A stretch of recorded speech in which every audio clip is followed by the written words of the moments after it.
ಮುಲ್ಕಿ ಹಾಗೂ ಬಪ್ಪನಾಡು ಪರಿಸರದ ಸ್ಥಳೀಯ ಸಾಮಾಜಿಕ ಕಾರ್ಯಕರ್ತರ ಹಾಗೂ ಮಾಧ್ಯಮಗಳ ವರದಿಯ ಹಿನ್ನೆಲೆಯಲ್ಲಿ ಎಚ್ಚೆತ್ತ ಸಂಸದ ಕ್ಯಾಪ್ಟನ್ ಬ್ರಿಜೇಶ್ ಚೌಟ ಅವರು ಹೆದ್ದಾರಿ ಇಲಾಖೆಯ ಅಧಿಕಾರಿಗಳಿಗೆ ಸರ್ವಿಸ್ ರಸ್ತೆ ಕಾಮಗಾರಿ ನಡೆಸಬೇಕು ಎಂಬ ಖಡಕ್ ಸೂಚನೆ ನೀಡಿದ ಹಿನ್ನೆಲೆಯಲ್ಲಿ ಮುಲ್ಕಿ ಹೆದ್ದಾರಿಯ ಬಪ್ಪನಾಡು ಬಳಿ ಹೆದ್ದಾರಿ ಸರ್ವಿಸ್ ರಸ್ತೆ ಕಾಮಗಾರಿ ಆರಂಭವಾಗಿದೆ. ಜೆಸಿಬಿ ಮೂಲಕ ಹೆದ್ದಾರಿ ಸರ್ವಿಸ್ ರಸ್ತೆ ನಿರ್ಮಾಣ ಕಾರ್ಯ ನಡೆಯುತ್ತಿದ್ದು, ಸರ್ವಿಸ್ ರಸ್ತೆಯಲ್ಲಿ ಅಕ್ರಮವಾಗಿ ನಿರ್ಮಾಣವಾಗಿರುವ ಕಟ್ಟಡಗಳನ್ನು, ಗೂಡಂಗಡಿಗಳನ್ನು ಹಾಗೂ ವಿದ್ಯುತ್ ಕಂಬಗಳನ್ನು ತೆರವುಗೊಳಿಸುವ ಕಾರ್ಯ ನಡೆದಿದೆ. ರಾಷ್ಟ್ರೀಯ ಹೆದ್ದಾರಿ 66ರ ಮುಲ್ಕಿ ಬಪ್ಪನಾಡು ದೇವಸ್ಥಾನದಿಂದ ಎದುರು ಭಾಗದ ಜಂಕ್ಷನ್ ಹೆದ್ದಾರಿ, ಮುಲ್ಕಿ ಬಸ್ ನಿಲ್ದಾಣದ ಬಳಿಯ ಹೆದ್ದಾರಿ ಜಂಕ್ಷನ್, ಮುಲ್ಕಿ ವಿಜಯ ಸನ್ನಿಧಿ, ಕಾರ್ನಾಡ್ ಬೈಪಾಸ್, ಕೋಲ್ನಾಡ್ ಬೈಪಾಸ್ ಹೆದ್ದಾರಿ, ಪಡುಪಣಂಬೂರು ಪೆಟ್ರೋಲ್ ಬಂಕ್ ಬಳಿಯ junction, Haleyangadi junction, Pavanje junction ಹೆದ್ದಾರಿಯಲ್ಲಿ ಪ್ರತಿನಿತ್ಯ ಸಣ್ಣಪುಟ್ಟ ಅಪಘಾತಗಳು ಸಂಭವಿಸುತ್ತದೆ. ರಾಷ್ಟ್ರೀಯ ಹೆದ್ದಾರಿ, ಕಾರ್ನಾಡ್ ಬೈಪಾಸ್ ಹಾಗೂ ಪಡುಪಣಂಬೂರು ಪೆಟ್ರೋಲ್ ಬಂಕ್ ಬಳಿಯ ಜಂಕ್ಷನ್ ಸಾಕಷ್ಟು ಅಗಲವಿದ್ದರೂ ಮಾರಣಾಂತಿಕ ಅಪಘಾತಗಳು ಸಂಭವಿಸುತ್ತಿರುವುದು ಆಶ್ಚರ್ಯದಾಯಕವಾಗಿ ಪರಿಣಮಿಸಿದೆ. ಈ ಭಾಗದಲ್ಲಿ ಸೂಕ್ತ ಸರ್ವಿಸ್ ರಸ್ತೆ ಇಲ್ಲದೆ ಹೆದ್ದಾರಿಯಲ್ಲಿ ಬರುತ್ತಿರುವ ವಾಹನಗಳು ಏಕಾಏಕಿ ಯೂ ಟರ್ನ್ ತೆಗೆದುಕೊಂಡು ವಿರುದ್ಧ ದಿಕ್ಕಿನಲ್ಲಿ ಚಲಿಸಿ ಅಪಘಾತ ಸಂಭವಿಸುತ್ತಿದೆ ಎಂದು ಸ್ಥಳೀಯರು ಆರೋಪಿಸುತ್ತಾರೆ. ಪಡುಪಣಂಬೂರು ಗ್ರಾಮ ಪಂಚಾಯತ್ ಮಾಜಿ ಅಧ್ಯಕ್ಷ ವಿನೋದ್ ಸಾಲ್ಯಾನ್ ಬೆಳ್ಳಾಯರು ಮಾಧ್ಯಮಗಳೊಂದಿಗೆ ಮಾತನಾಡಿ, ಮುಲ್ಕಿ ರಾಷ್ಟ್ರೀಯ ಹೆದ್ದಾರಿ 66ರ ಬಪ್ಪನಾಡು ಸೇತುವೆ ಬಳಿಯಿಂದ ಹೆದ್ದಾರಿಯ 2 ಕಡೆ ಮುಲ್ಕಿ ಬಸ್ ನಿಲ್ದಾಣದ ಜಂಕ್ಷನ್ವರೆಗೆ, ಪಡುಪಣಂಬೂರು ಬಸ್ ನಿಲ್ದಾಣದ ಜಂಕ್ಷನ್ ಬಳಿ ಹಾಗೂ ಪಾವಂಜೆಯಲ್ಲಿ ಸರ್ವಿಸ್ ರಸ್ತೆ ನಿರ್ಮಾಣ ಕಾಮಗಾರಿ ಆರಂಭವಾಗಲಿದೆ. ರಾಷ್ಟ್ರೀಯ ಹೆದ್ದಾರಿ ಅಪಘಾತ ವಲಯದ ಜಂಕ್ಷನ್ನ ಮಾರುದ್ದ ದೂರದಲ್ಲಿ ಸೋಲಾರ್ ಬ್ಲಿಂಕರ್ ಅಳವಡಿಸುವ ಕಾರ್ಯ ಕೂಡ ನಡೆಯಲಿದೆ ಎಂದು ತಿಳಿಸಿದರು. ಮುಲ್ಕಿಯಲ್ಲಿ ಸರ್ವಿಸ್ ರಸ್ತೆ ನಿರ್ಮಾಣ ಆಗಬೇಕು.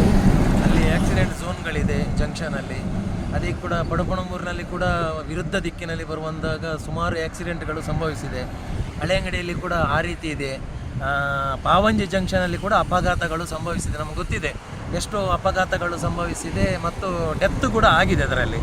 ಹಾಗಾಗಿ ಈ ಎಲ್ಲ ಸಮಸ್ಯೆಗಳನ್ನು ಮನಗಂಡು ನಾವು ಹಿಂದಿನ ಸಂಸದರದ ಗಮನದ ಕೂಡ ತಂದಿದ್ದೇವೆ. ಮತ್ತು ಈಗಿನ ಸಂಸದರು ಕ್ಯಾಪ್ಟನ್ ಬ್ರಿಜೇಶ್ ಚೌಟ ಇವರ ಗಮನಕ್ಕೆ ತಂದಾಗ ಇವರು ಕೂಡ ಹಿಂದೆ ಏನು ಸರ್ವಿಸ್ ರಸ್ತೆಗಳು ಮಾಡಬೇಕೆನ್ನುವಂಥದ್ದಿತ್ತು. ಮೊದಲನಾಗಿ ಪಡುಪಣಂಬೂರಿನಲ್ಲಿ 2 ದಿಕ್ಕಿನಲ್ಲಿ ಸರ್ವಿಸ್ ರಸ್ತೆಗಳೇ ಆಗಬೇಕು.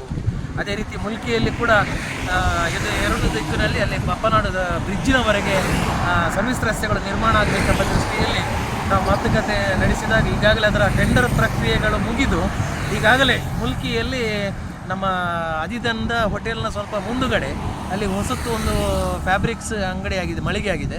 ಅದರ ಎದುರುಗಡೆ ಇವತ್ತು ಕೆಲಸಗಳನ್ನು ಆರಂಭ ಮಾಡಿದ್ದಾರೆ. ರಾತ್ರಿ ಆಗಲು ಕೆಲಸ ನಡೀತಾ ಇದೆ. ಹಾಗಾಗಿ ಈ ಎಲ್ಲ ದೃಷ್ಟಿಯಲ್ಲಿ ಅಪಘಾತಗಳು ಕಡಿಮೆ ಆಗಬೇಕು. ಇನ್ನೊಂದೇನಂತ ಹೇಳಿದ್ರೆ ಅಪಘಾತದಿಂದ ಮರಣ ಹೊಂದಿದಂಥ ಅನೇಕ ನಿದರ್ಶನಗಳು ನಮ್ಮ ಕಣ್ಣ ಮುಂದೆ ಇದೆ. ಹಾಗಾಗಿ ಸಂಸದರು ಹೇಳುವ ಹಾಗೆ ಹಳೆಯಂಗಡಿಯಲ್ಲಿ ಕೂಡ ಈ ಸರ್ವಿಸ್ ರಸ್ತೆ ನಿರ್ಮಾಣ ಆಗ್ತದೆ. ಆಮೇಲೆ ವಿಶೇಷವಾಗಿ ನಾವು ಬೇರೆ ಅಂದರೆ ಬೆಂಗಳೂರಿಗೆ ಹೋಗುವಾಗ, ಮುಂಬೈಗೆ ಹೋಗುವಾಗ ಪಿಂಕರಿಂಗ್ ಲೈಟ್ ಅಂತ ಇದೆ ಒಂದು, ಆ ಲೈಟ್ಗಳನ್ನು ಅಳವಡಿಸುವಂಥ ಪ್ರಕ್ರಿಯೆಗಳು ನಡೀತದೆ. ಆದರೆ ಈ ಪರಿಸರದ 3 ಕಡೆಗಳಲ್ಲಿ ಫ್ಲೈಓವರ್ ನಿರ್ಮಾಣದ ಅಗತ್ಯವಿದೆ ಎನ್ನುತ್ತಾರೆ ಸ್ಥಳೀಯರು. ಮುಂದಿನ ದಿನಗಳಲ್ಲಿ ಹೆದ್ದಾರಿಯಲ್ಲಿ ವಾಹನ ಸಂಚಾರ ಮತ್ತಷ್ಟು ವಿಪರೀತವಾಗುವ ಕಾರಣ ಅಪಘಾತದ ಸಂಖ್ಯೆ ಮತ್ತಷ್ಟು ಹೆಚ್ಚುವ ಸಾಧ್ಯತೆ ಇದ್ದು, ಫ್ಲೈಓವರ್ ನಿರ್ಮಾಣ ಒಂದೇ ಪರಿಹಾರ ಎನ್ನುತ್ತಾರೆ ಸ್ಥಳೀಯರು.